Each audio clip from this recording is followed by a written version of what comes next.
قرآن عزیز میں متعدد مقامات پر اہل ایمان کو مخاطب کر کے فرمایا گیا کہ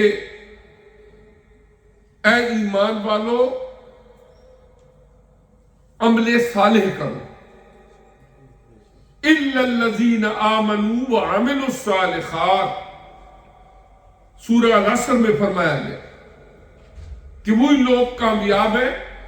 جنہوں نے ایمان لا کے اعمال صالحہ کیے، اور اعمال صالحہ کرنے سے پہلے ان اعمال صالحہ کا طریقہ کار سیکھنا وہ علم کہلاتا ہے۔ اب اس کے بعد ایک آدمی نے علم تو سیکھ لیا، الحمدللہ اللہ تعالیٰ نے اس کو عمل کی توفیق بھی عطا کر دی، لیکن بات پھر بھی مکمل نہیں ہوئی۔ صرف علم سیکھ کے اس کے مطابق عمل کر لینا یہ بھی ناکافی ہے جب تک اس عمل کے اندر اخلاص نہ ہو۔ ایک بندے نے صدقات و خیرات دینے کا طریقہ سیکھ لیا، زکوٰۃ دینے کا طریقہ اور مسائل سیکھ لیے،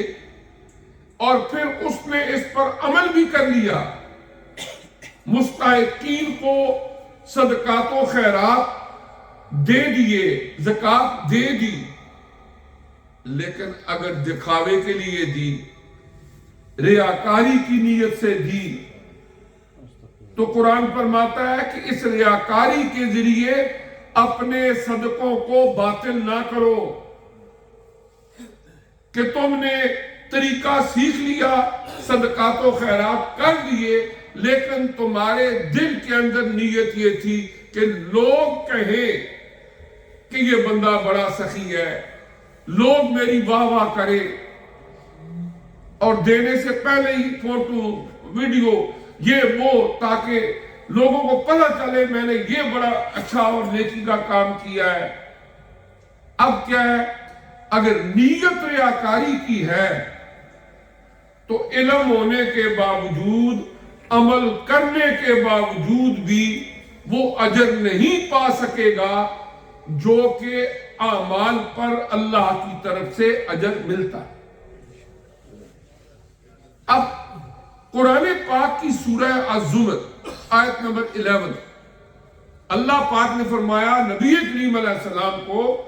کہ آپ یہ ارشاد فرما دیجئے، قُلْ إِنِّي أُمِرْتُ أَنْ أَعْبُدَ اللَّهَ مُخْلِصًا لَهُ الدِّينَ،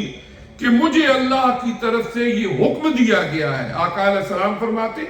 قرآن کی آیت ہے سورہ الزمر آیت نمبر 11، کہ مجھے اللہ کی طرف سے یہ حکم دیا گیا ہے کہ میں اللہ تعالیٰ کی عبادت کو خالص اسی اللہ تبارک و تعالیٰ کی رضا کے لیے کروں۔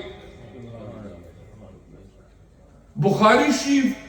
کا جو پہلا باب ہے، باب کیف کان بدء الوحی، حضرت عمر فاروق رضی اللہ تعالیٰ عنہ سے یہ حدیث مبارکہ روایت ہے، اور مشہور ترین روایت ہے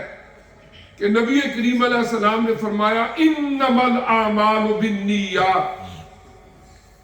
کہ اعمال کا جو دار و مدار ہے وہ تمہاری نیتوں پر ہے۔ اور ایک حدیث میں آتا ہے کہ نیت المومن افضل من عملہ، کہ جو مومن بندے کی نیت ہوتی ہے وہ اس کے عمل سے بھی افضل ہوتی ہے۔ اس لیے کہ بعض اوقات ایک بندہ نیکی کا ارادہ کر لیتا ہے، اس کا پختہ ارادہ ہے کہ میں یہ نیکی کروں، لیکن اللہ کی قدرت وہ کر نہیں پاتا۔ مثال کے طور پر ایک بندہ گھر سے تیار ہو کے عمرہ کے لیے یا حج کے لیے یہاں سے چلا گیا کہ میں حج کروں گا، اب اس نے احرام باندھ لیا، تیار ہو کے چلا گیا، اگر خدا نہ خواستہ رستے کے اندر فلائٹ میں ہی کئی دفعہ ایسے واقعات پیش آتے، اس کی ڈیتھ ہو گئی ہے، اب حج نہیں کر سکا لیکن نیت خالص تھی کہ میں حج کرنے کے لیے جا رہا ہوں، تو یقیناً اللہ تعالیٰ اس اچھی نیت کی وجہ سے اس عمل کے نہ پائے تکمیل تک پہنچنے کے باوجود اللہ اس کا اجر اس کو دیتے ہیں۔ اس لیے کیا ہے کہ مومن بندے کی نیت جو ہوتی ہے وہ عمل سے بھی بہتر ہوتی ہے، اور ہر نیک عمل جو کیا جاتا ہے، مثال کے طور پر آپ نماز پڑھتے ہیں، کہتے ہیں نیت کر لو جی، نماز جنازہ تو ہر جنازے میں نیت پوری سکھائی جاتی ہے، یہ آپ نے نیت کرنی ہے۔ اسی طریقے سے باقی بہت سارے معاملات ہیں، ہم طواف کرتے ہیں نیت کر لو، ہم احرام باندھتے ہیں نیت کر لو۔ یہ نیت کیا ہوتی ہے؟ نیت کا عربک کے اندر مفہوم یہ ہوتا ہے عقد القلب علی الفعل، عقد القلب علی الفعل۔ ایک ہے تمہارا دل، اس کو پختہ کر لو کسی عمل کے کرنے کے لیے،